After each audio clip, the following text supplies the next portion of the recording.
giving you a voice, making it loud our own way. Welcome to the fun. Want to be our boss? Visit our Patreon to pledge your support at patreon.com/funfrc. And for the month of September, all of our Patreons have a chance to win a Cooler Master MS-120 keyboard and mouse set. So, another topic, this was a really good one. It was suggested by Andrew Schreiber. In first, we spent a lot of time talking about the great success stories of robots, as we should. Like, people want to hear about 254 this year or 469 in 2010. But I mean, there's a lot to be learned from the failures that teams have experienced, but the failures that teams have kind of had behind closed doors that people might not realize about. I mean, I think one thing is that when you see robots, and like Adam's had some of the great ones over the years on the field, you just kind of assume that the process was super smooth getting to that.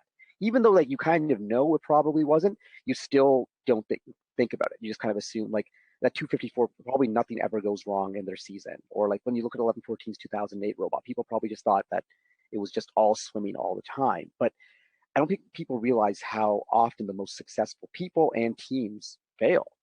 So we're going to get a little bit personal here because I don't want to point out failures of other teams. That's just douchey and unnecessary. But why don't we talk about some of our own team and design failures that we've experienced in the past and how they've kind of led us to success, or maybe they didn't lead us to success. Maybe they just were a failure. So Libby, why don't you start us off? I got plenty of these. I mean, Carla, you know we share a lot about our teams, but you know that I have this nice little phrase called Classic 1923. I thought the phrase was going to be India #1. That's my team. But we have this thing that we call Classic 1923, which is that no matter how hard we try and we strive for excellence, somewhere along the way, there is just something so incredibly stupid that it is just like, how did we not? We're still this like scrappy little rookie team that is working out of my, basement and our garage and whatever. So most of our season failures, and I think this is an important point, is our failures tend to come from when we make a priority list and we set a set of goals for the year and then we like lose it somewhere along the way. So my two super easy examples is in 2018, this year, Power Up. We were like, climbing is going to be too hard for us. It's too technically difficult. It's not something we're willing to spend our time and resources on. So like, that's somebody else's problem. It just wasn't something that we thought was going to be good. However, we get to like district championship level and we're like, oh, we should probably have a climber. And it was just like the saddest little, like, we only have a pound and a half to do it. Like, it was just poor prioritizing. It climbed once. One match, it did its job. And it was just like one of those things. It was a really cool design exercise, but should not have come to competition with us.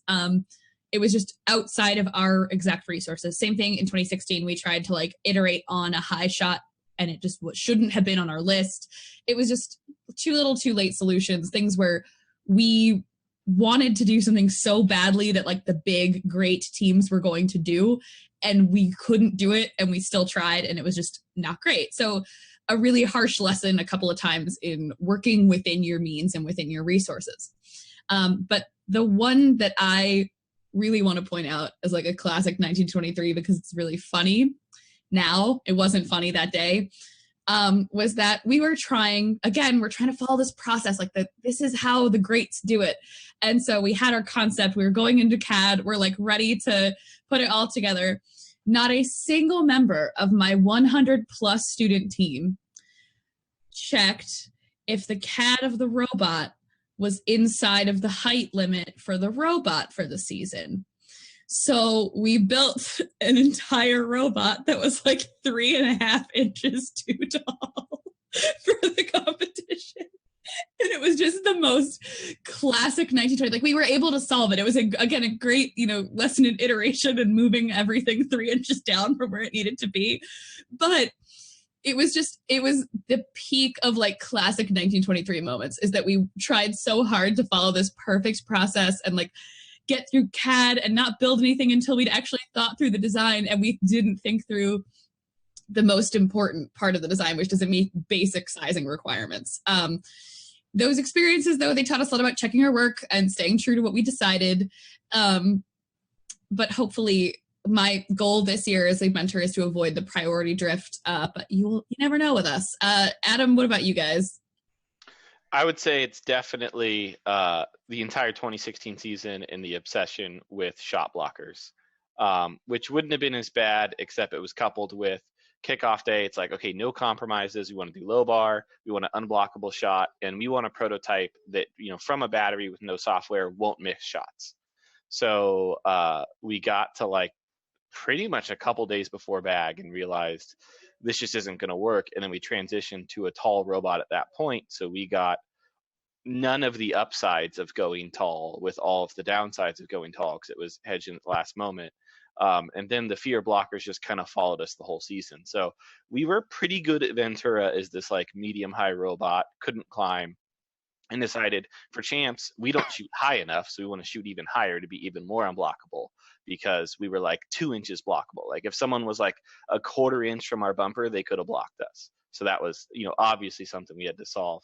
And then second, we wanted to climb, and we didn't just want to climb, we wanted to climb off the wall to fit room for other robots. So we took our head that was not that gangly and awkward and made this bigger and more gangly, awkward head that actually our balls per match dropped. And I think it dropped by a small enough amount that the hang made up for it. But it's not the gain you want to see going from regionals to champs.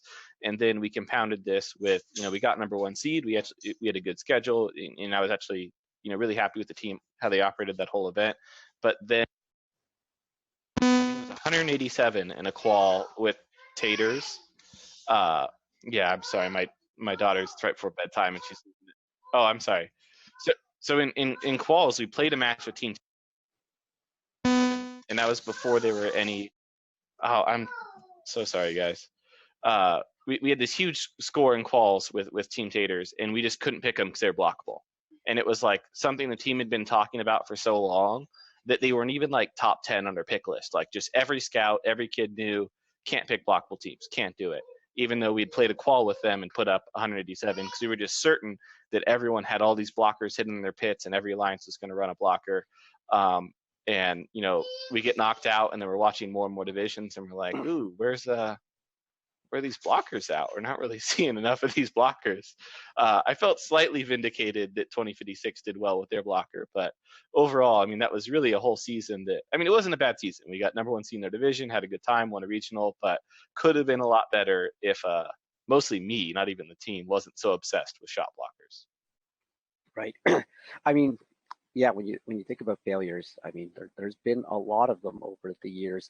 I don't really want to I really want to stay away from singling out mechanical failures, because I think that's not fair of me as mainly a strategy guy, because I think it would just be kind of shitting on the efforts of mentors and students who really put stuff together. And I can do that privately. I don't think I need to do that here.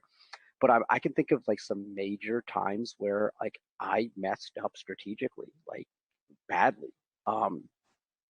And like the call was on me. And like, we're talking championship altering decisions.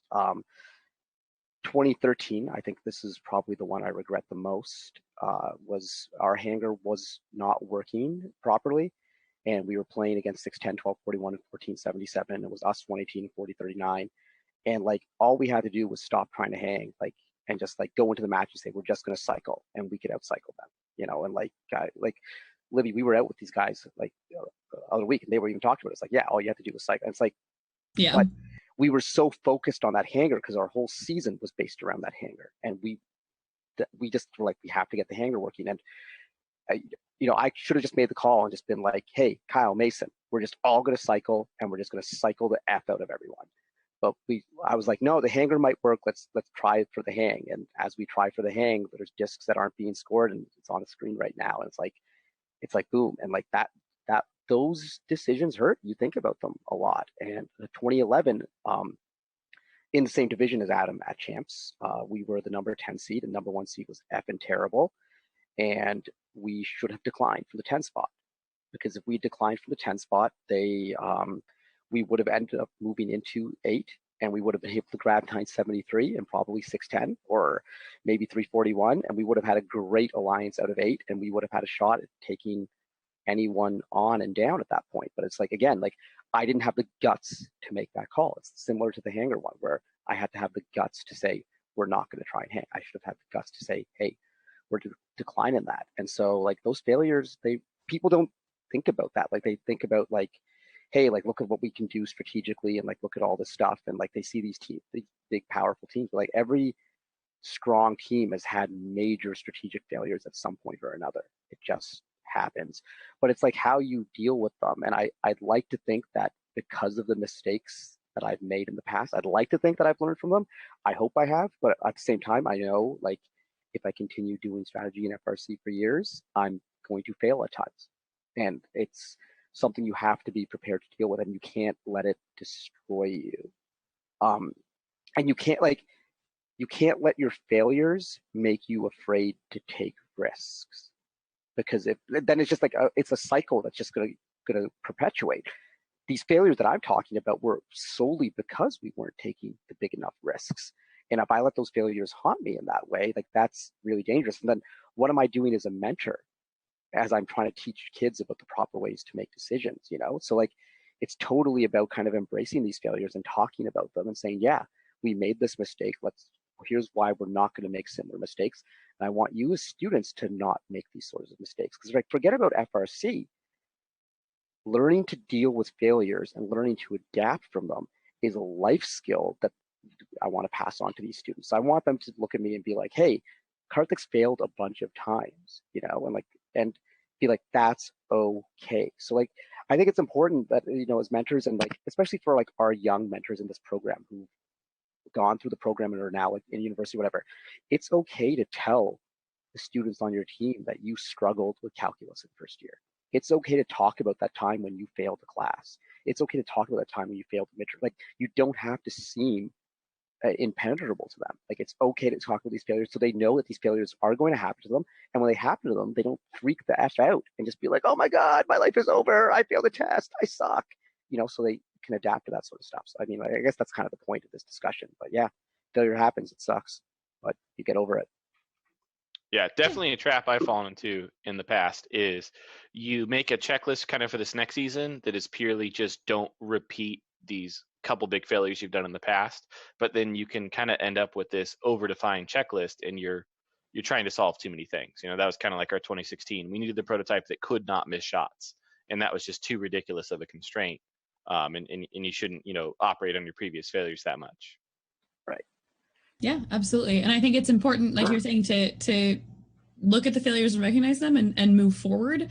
Actually, that's a really good point what you're saying, making the checklist. That's actually something we talked about on my team this year as we're setting up for a new year, is this idea of not repeating mistakes from previous seasons. So, you know, at the same time, though, one of the things one of our captains brought up, and I was like, oh, very wise, was that doesn't mean we can't try the thing that's out of our league, right? Like, can we do it as an off-season project? Can we do, like we were talking, really our thing is like, for the longest time, anything with like a high shot, we're like, ugh, don't do it because it's going to suck. It's going to be awful. We use 2016 as our failure example. It's like, well, why don't we, like, can we still try it? Can we not lock ourselves away from taking that risk? And so I think that's really important and well said to both of you.